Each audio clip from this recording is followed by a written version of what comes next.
Madame, Monsieur, bonsoir. Ravi de vous retrouver pour ce nouveau numéro de la Tribune du Parlement, votre magazine qui traite de l'information parlementaire. À la une ce soir, 24 élèves, brillants par leur parcours, ont vu leur effort récompensé à la faveur de la 13e nuit des TH. Le chef du Parlement parraine l'édition, salue la résilience du corps enseignant et des élèves en dépit du contexte sécuritaire actuel. Vous l'entendrez dans un court instant. Et puis la deuxième édition de Pharma Expo Burkina Faso 2024 a tenu ses promesses. Plusieurs chercheurs et acteurs du secteur pharmaceutique réunis à Ouagadougou ont porté leur échange sur les innovations digitales dans le domaine pharmaceutique. L'initiative est soutenue par le premier responsable du Parlement. Le député Moussa Nombo, président de la Commission des finances et du budget, est notre invité cette semaine. Avec lui, il sera question de la mission d'information qu'a diligenté sa commission sur le fonctionnement des grandes régies de recettes de l'État. Voilà pour le sommaire. Merci de nous suivre.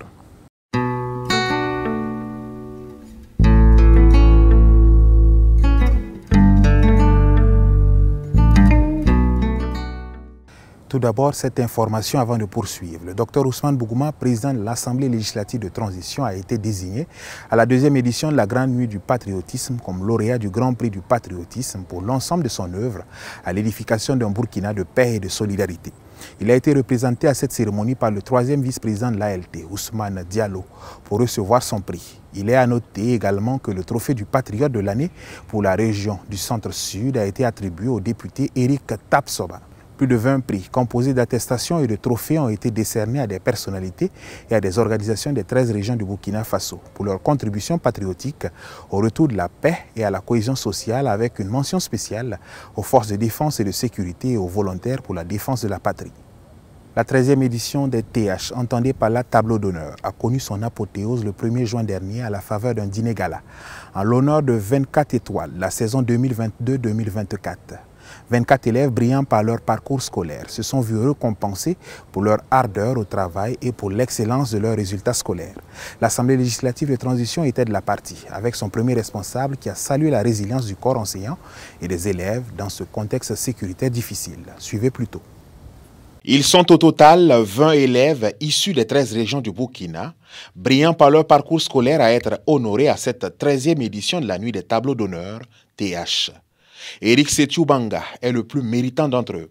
Il bénéficie d'une bourse d'études d'une valeur de 5 500 000 francs CFA, de quoi l'encourager à plus d'efforts dans l'excellence.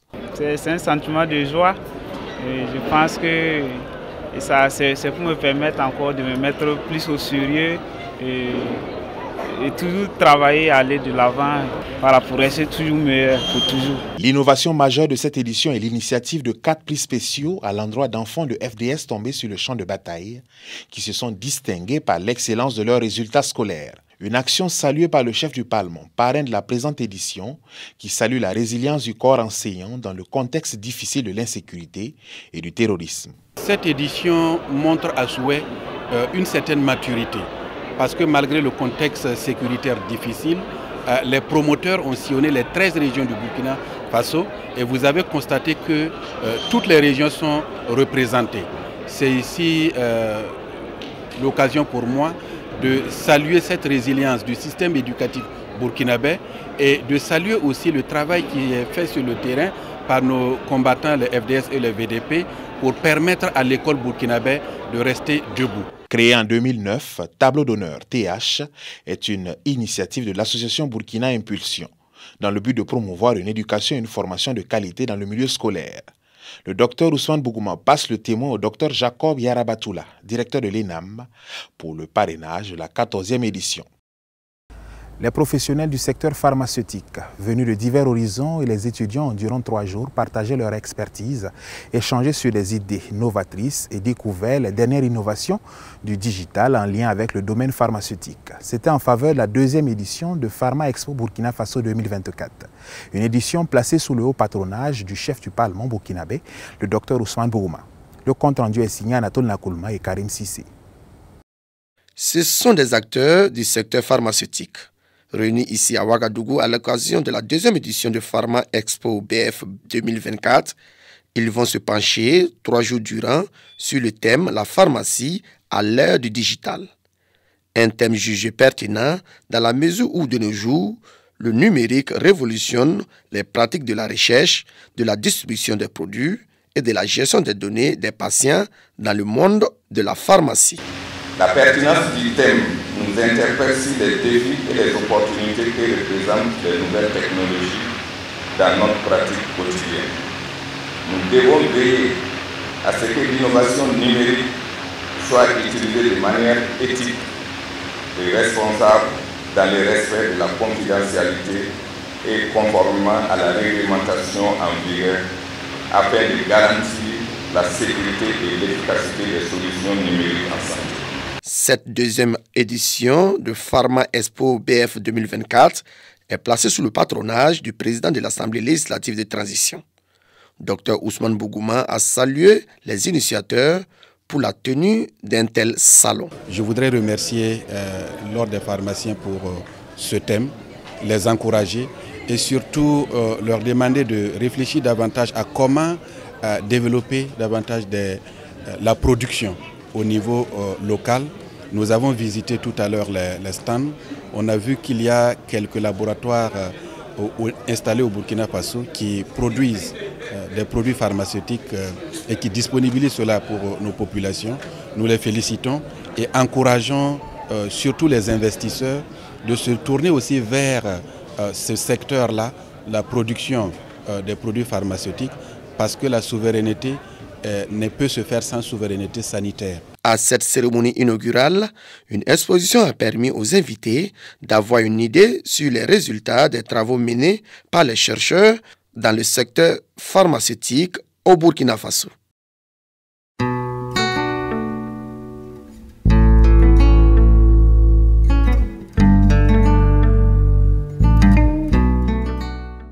Les députés membres de la Commission des finances et du budget ont sillonné les régions des Hauts-Bassins et du Centre-Est à la faveur d'une mission d'information sur le fonctionnement des grandes régies de recettes de l'État. Et pour en parler, nous recevons pour vous le président de la dite commission, l'honorable Moussa Nombo. Il est au micro de Salimata Gaïla Baro. Honorable, bonjour. Bonjour madame. La Commission des finances et du budget, dont vous êtes le président, a mené une mission d'information sur les grandes régies de recettes de l'État. Qu'est-ce qui a motivé le choix de ce thème? Cette thématique a été motivée par la situation globale de l'économie burkinabé pour ces 10 dernières années. Vous savez bien qu'il y a un amenuisement donc, des ressources venant donc, de l'extérieur, des financements extérieurs. Naturellement, le Burkina Faso travaille à mobiliser davantage ses ressources endogènes. Il faut donc s'assurer que les structures ad hoc, notamment les grandes régies de recettes, ont les moyens, les capacités de mobiliser toujours suffisamment de ressources. Vous étiez dans la région des Hauts-Bassins, vous avez fait le centre, vous avez fait le centre-est. Qu'est-ce qui a motivé le choix de ces régions? Naturellement, il fallait parcourir l'ensemble du pays, mais comme vous le savez, chaque mission d'information est encadrée par des délais.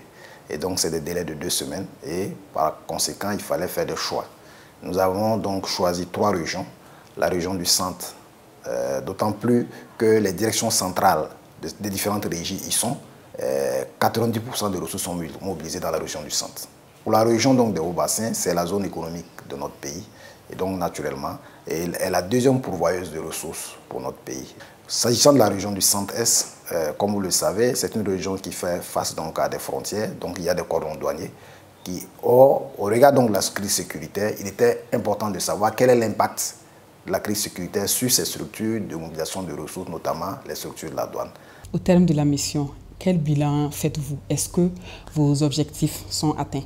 Je voudrais dire donc franchement oui, nos objectifs sont atteints en termes d'opérations menées, puisque nous avons pu rencontrer l'ensemble des structures, mais surtout nous avons beaucoup échangé avec ces structures au niveau central comme déconcentré et nous avons collecté suffisamment d'informations sur le fonctionnement de ces régies de recettes en termes d'effectifs, en termes de préoccupations, en termes de difficultés, en termes également de performances réalisées ces différentes années. Vous avez vu, vous l'avez dit, les visites terrain, vous avez entendu des choses, vous avez vous-même vu des choses.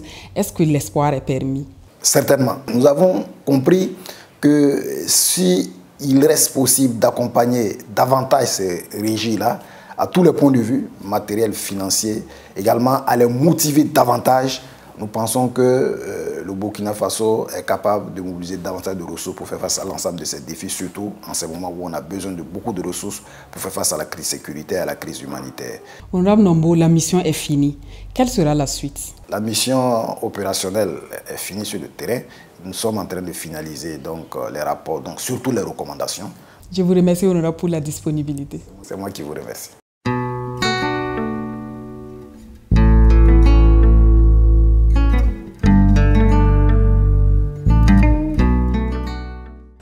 Le vocable cette semaine s'intéresse au CIP UEMOA, le comité interparlementaire de l'Union économique et monétaire ouest-africaine.